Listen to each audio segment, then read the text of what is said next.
Hai sahabat semuanya, kali ini kita akan diperlihatkan kisah alur cerita dari film Mortal Kombat. Film ini diperankan oleh Joe Taslim, Jessica McNamee, Wajid Khan, dan nama-nama besar lainnya. Disutradarai oleh Simon McQuaid yang diproduksi tahun 2021. Ini dia ceritanya. Pada awal film, kita diperlihatkan di sebuah halaman rumah Hanzo Hasashi di Jepang tahun 1817. Dengan sebuah keluarga harmonis yang sedang mengurus kebun kecilnya, si sulung yang mungkin mulai merasa lelah pun meminta izin untuk melihat adiknya yang berada di dalam rumah. Tanpa keberatan, sang ayah mengiyakan permintaan putra sulungnya. Mendengar tangisan si bungsu yang belum berhenti, ibu masuk ke rumah. Ia meninggalkan kebun menuju tempat si sulung dan si bungsu.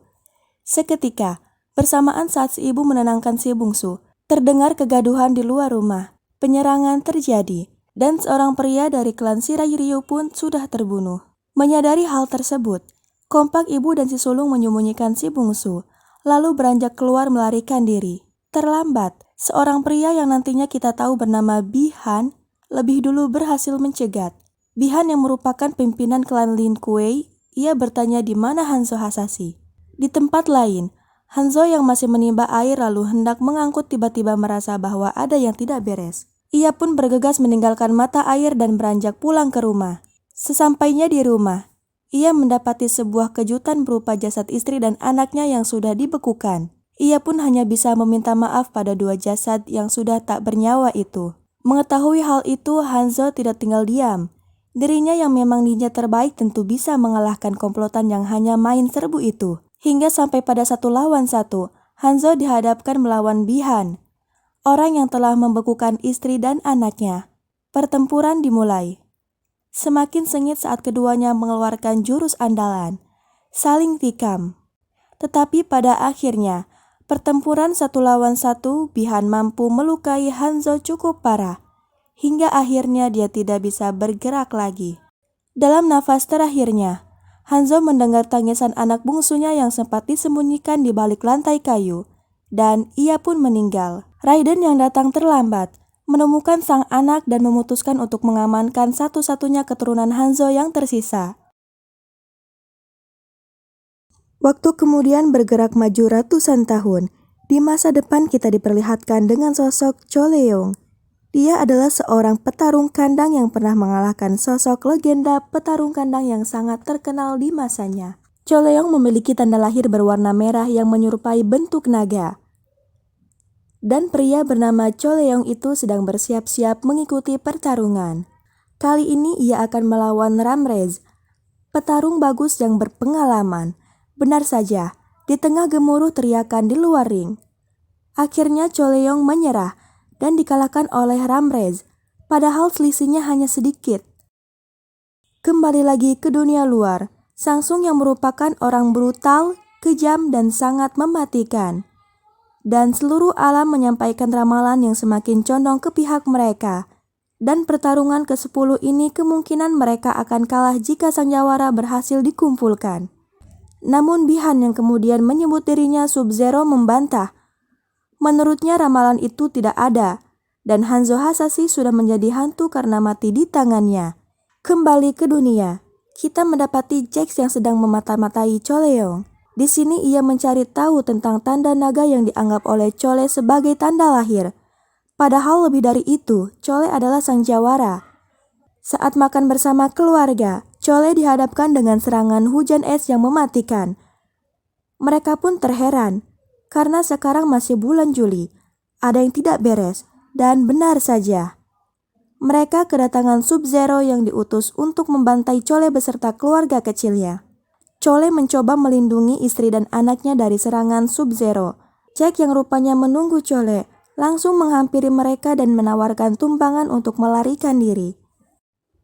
Selama perjalanan, Jax menjelaskan apa yang terjadi dan apa yang bisa dilakukan. Bahwa orang yang bertanda lahir berbentuk naga akan diburu oleh entitas dari dunia lain untuk dimusnahkan. Setelah kabur dari lokasi beberapa lama, mereka sampai pada gang sempit yang ternyata sudah dihadang oleh makhluk es tadi. Jax memerintahkan Chole menyelamatkan keluarganya dan menemui Sonya di sebuah gudang tua. sementara Jax mencoba untuk menghentikan manusia es. Jax masuk ke dalam sebuah pabrik untuk memburu manusia es. Setelah berpapasan, pertarungan pun terjadi. Diketahui bahwa manusia tersebut adalah Bi-Han yang telah berubah menjadi Sub-Zero di dunia luar. Jax kewalahan menghadapi Sub-Zero. Alhasil, Jax kehilangan kedua lengannya karena darah, daging, dan lengan dibekukan dan dihancurkan Sub-Zero. Sementara itu, Chole berhasil mengamankan keluarganya dan menuju ke tempat Sonya seperti yang diminta Jax. Chole paham apa yang sedang terjadi, bahwa dunia manusia secara turun-temurun mempersiapkan para petarung untuk mempertahankan kelangsungan peradaban dari ancaman para petarung dunia luar. Sonya mengajak Chole ke ruang rahasia yang dijadikan sebagai tempat menjalankan misi. Di sana Sonya menjelaskan tentang penelitiannya selama ini dan akan ada sebuah turnamen besar. Di tengah obrolan, Chole melihat sosok seseorang yang ternyata terborgol di sudut ruangan. Dia adalah Kano, seorang yang dikenal sebagai kriminal meski ia bertanda lahir naga. Chole menjadi perwakilan bumi untuk bertarung di Mortal Kombat. Sebuah makhluk transparan berbentuk kadal menyerang. Kano yang kebetulan dikerangkeng dengan besi, menggunakan kesempatan sebaik mungkin. Ia menghancurkan kerangkeng tersebut dengan lendir asam sang kadal. Di beberapa waktu, Kano sempat diserang. Bagian muka sebelah kanannya terluka. Pertarungan melawan makhluk transparan dimulai. Atas saran Chole, Kano menancapkan soar pada tubuh makhluk transparan tersebut untuk mengetahui keberadaannya dan mereka dapat menangkis serangan.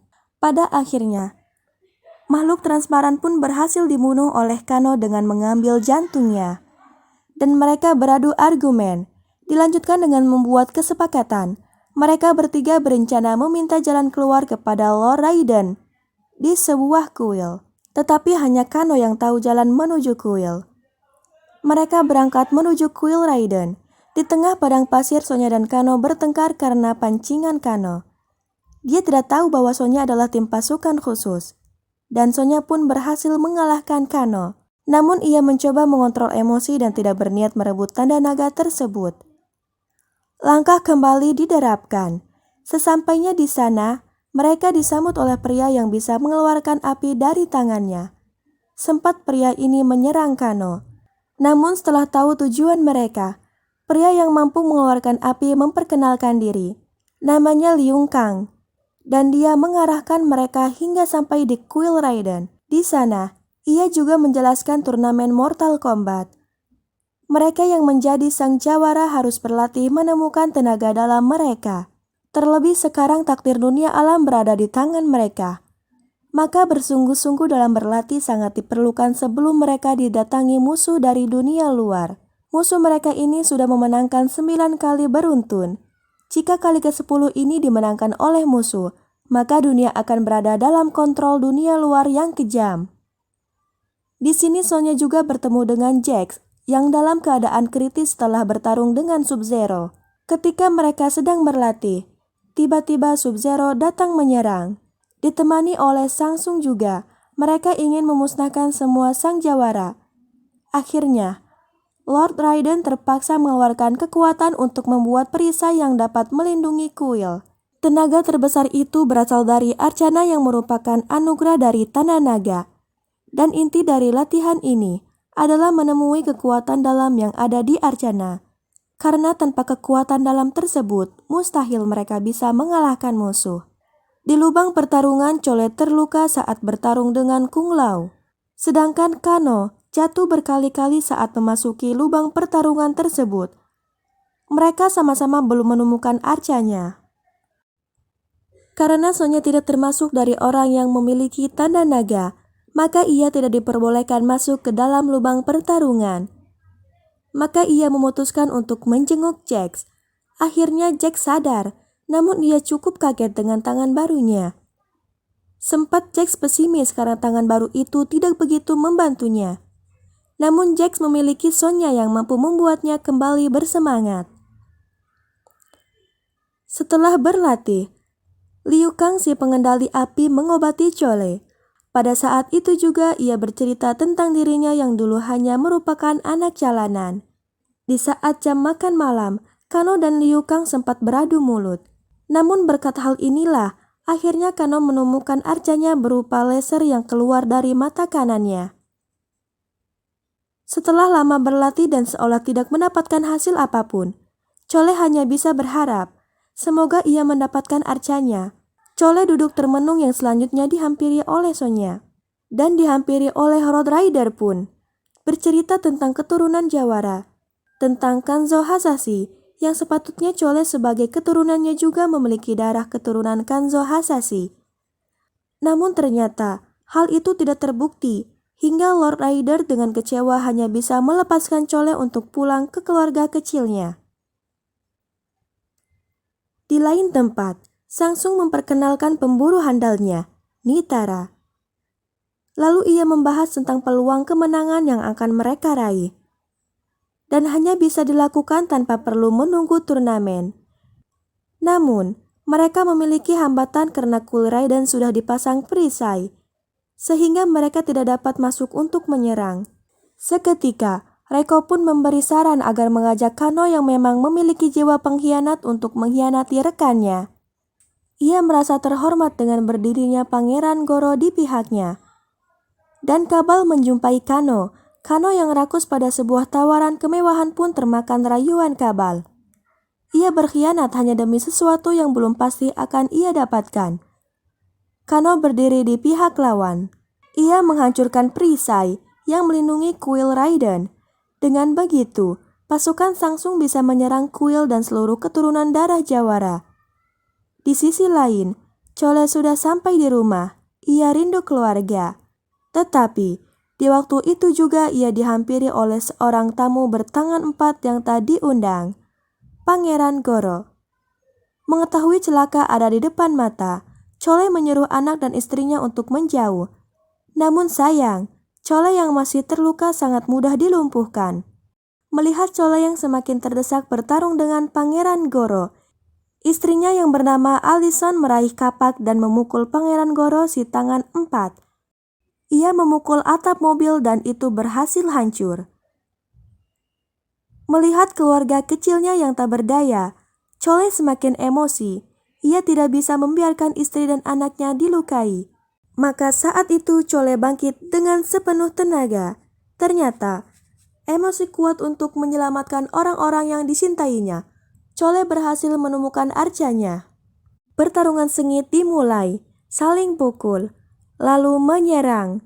Namun di sini Chole sudah menemukan arcanya. Chole berhasil membunuh Pangeran Goro. Kembali kepada Jax. Jax tersadar, lalu ia teringat keberadaan Sonya yang terjepit bongkahan batu. Dengan sisa tenaga, Jax pun berusaha menyelamatkan Sonya. Sayang, ia terlalu lemah untuk keadaan yang belum terbiasa dengan tangan barunya. Tapi ia tidak menyerah, dan seketika keajaiban datang. Jax memiliki kekuatan. Dengan mudah ia mengangkat batu yang menimbun tubuh Blade. Setelah membunuh Pangeran Goro, Chole kembali ke kuil Raiden. Hal itu membuat Sangsung terkejut, terlebih di saat melihat Chole sudah mendapatkan arcanya. Seketika, di saat mereka ingin pergi menuju portal lain, Zero menghalangi Chole. Kung Lao pun turut membantu dengan topi yang merupakan arcanya.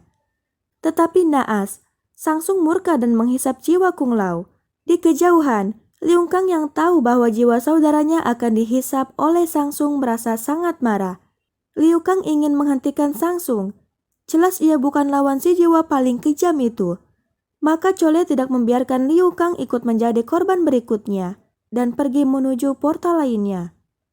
Di ruang hampa, tempat yang merupakan alam antara dunia manusia dan dunia rahasia, mereka menyusun strategi. Karena musuh tidak ingin turnamen, maka mereka akan membawa musuh dengan dalam persembunyian tersebut.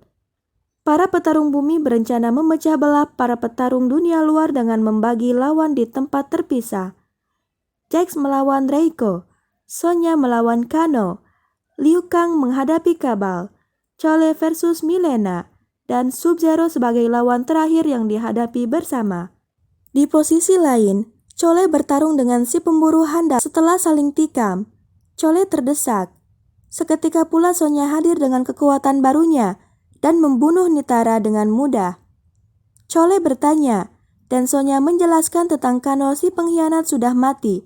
Namun ternyata Sub-Zero memilih lawannya sendiri yaitu Chole. Dengan terlebih dahulu menjemput anak dan kekasih Chole. Istri dan anaknya dibekukan di tempat latihan MMA-nya Chole. Pertarungan antara Sub-Zero dengan Chole tidak seimbang karena Bi-Han sudah bukan manusia. Kekuatannya terlalu super untuk kekuatan Chole. Saat Chole terdesak, ia mengeluarkan kunai yang membuat jiwa Scorpion bangkit dari neraka. Kini Sub-Zero berhadapan dengan musuh yang lebih seimbang karena sama-sama bukan manusia. Ia bertarung melawan Sub-Zero yang telah membunuh anak, istri, dan dirinya.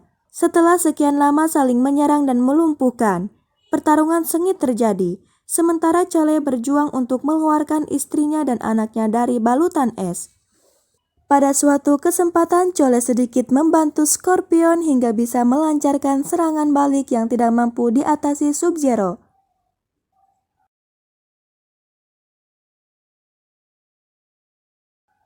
Pada akhirnya, Hanzo Hasashi memenangkan pertarungan. Ia membunuh Sub-Zero dengan membakar badannya atas kendali api yang Hanzo Hasashi miliki. Sub-Zero mati. Hanzo Hasashi kembali dengan tenang. Anak dan istri Chole terselamatkan, dan mereka pun berkumpul kembali. Dan datanglah Sangsung dengan ekspresi geram berkata, "Besok aku tidak akan membawa petarung, tapi akan membawa pasukan." Jelas ia geram atas kematian seluruh petarungnya. Malas mendengar ocehan Sangsung, Lord Raiden mengirimnya kembali ke dunia luar. Hari ini kita menang, tetapi masih ada musuh lainnya untuk dihadapi. Film berakhir dengan Chole hendak pergi ke Hollywood. Kita bisa mengambil intisari di film ini yaitu bukan tentang apa, namun tentang siapa. Demikian alur cerita Mortal Kombat 2021. Sampai jumpa di lain waktu. Jangan lupa di subscribe dan di like. Salam hangat dari kami.